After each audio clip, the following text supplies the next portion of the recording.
Hi there, everyone. Welcome to your Date with Destiny. I am your host, Mighty Mr. Mustache, the mightiest mustache in the universe.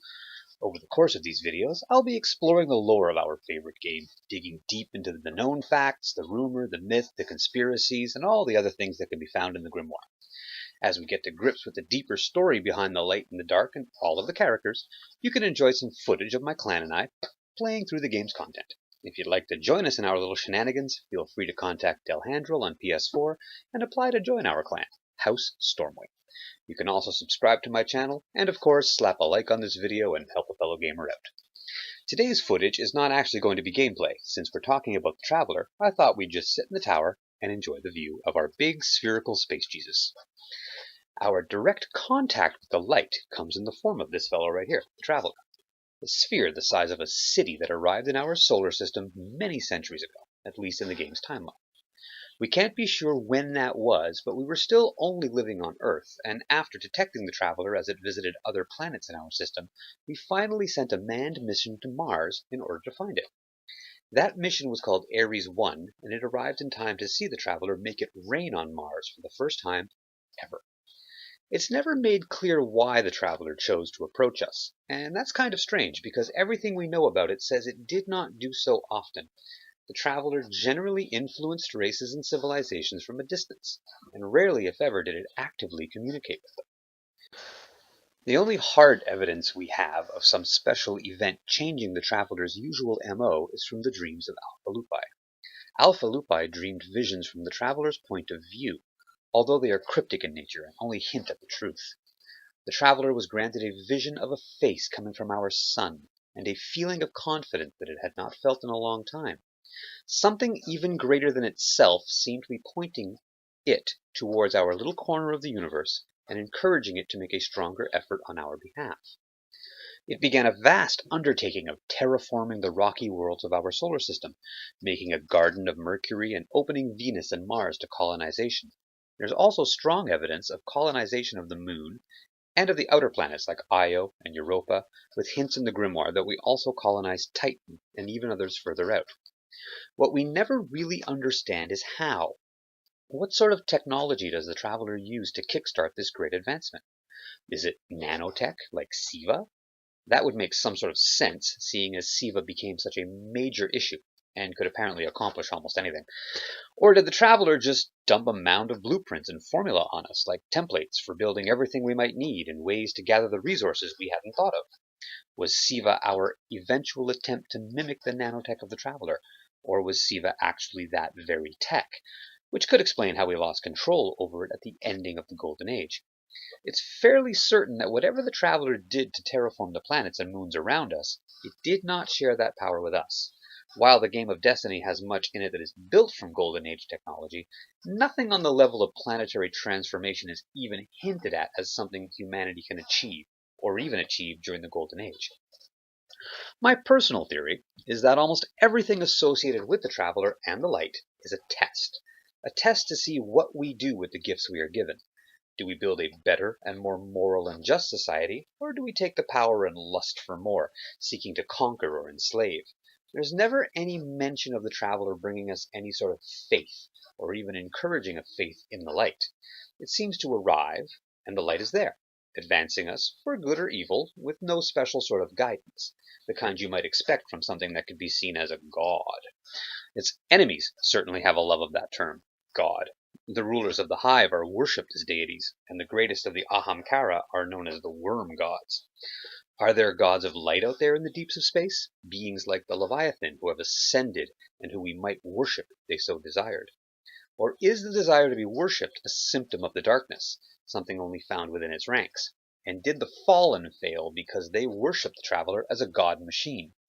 And just as important, does the Traveler make these judgments from a moral and intelligent sentience, or is it just a machine that follows its programming, acting when certain criteria are met with no judgment involved? The answer to that question could radically change how humanity deals with the Traveler and the Light in the future. If the Traveler is indeed healing after the fall of the Black Garden, then we get to find out. Another big question in my mind is whether or not we were already capable of wielding the light before the Traveler arrived. Were we on the evolutionary path? maybe meant to become guardians in a million years' time, and the traveler just sped up that process? Or did it change us in some genetic way, making us into a shield wall to defend it while it healed? The answer to that question could significantly change everything about our relationship with the traveler and the light. One big thing we don't know is exactly what the traveler is.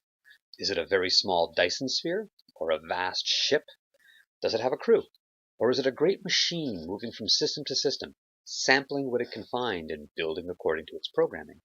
It may be all of these things, and it may be none of them. It may be a living creature itself, and we may simply not be able to properly communicate with it. The Fallen referred to it as the Great Machine, and their worship of it is obvious in the design of their servitors. Even a basic look shows the mimicry of the traveler in their build, and apparently in their purpose. The servitors regulate the flow of ether to the Fallen, which seems to fit in with their history of contact with the traveler, who apparently brought them a self-renewing source of ether, which was their major resource requirement, allowing their civilization to advance as ours did. The Fallen worship machines, although that may only be something that they came to do with the arrival of the traveler, and may also be a reason why it left them to face the darkness alone. We'll dig into the story of the Fallen in their own lore video, but the question remains, why did the traveler leave them and stay with us? And did the Fallen know for certain that it was a machine, or did they simply have no other way to express their understanding of the traveler? So what do we know with any certainty? We know it's made from materials that only exist as theoretical possibilities, held together with forces our current research tells us only existed at the earliest stages of the universe. It is a quantum enigma, and it travels.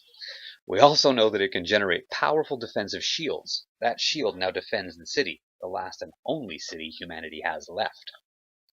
That shield holds back entire armies and prevents bombardment from space by weapons that could destroy everything on our surface with ease. We know that it can terraform a planet, as it did with Mars, Venus, and Neptune, although we don't know how it does it.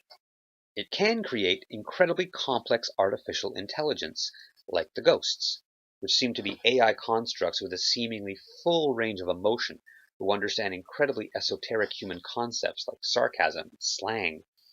The Traveler has a long history of interaction with other races, and was present in the same planetary system when the Hive first arose and pledged service to the darkness. It appears to have been on the run from them ever since.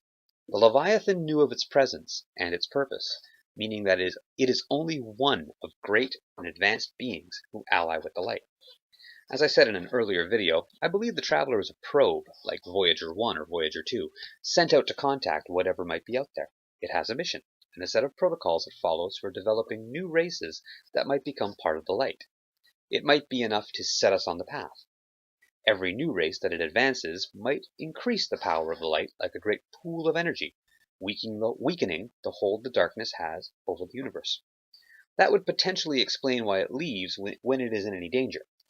It might not care what happens to us, as long as it fulfills its mission parameters. It may have come into more direct contact with us because it saw, in humanity, the potential for a massive shift in the balance between light and dark if we were far enough advanced.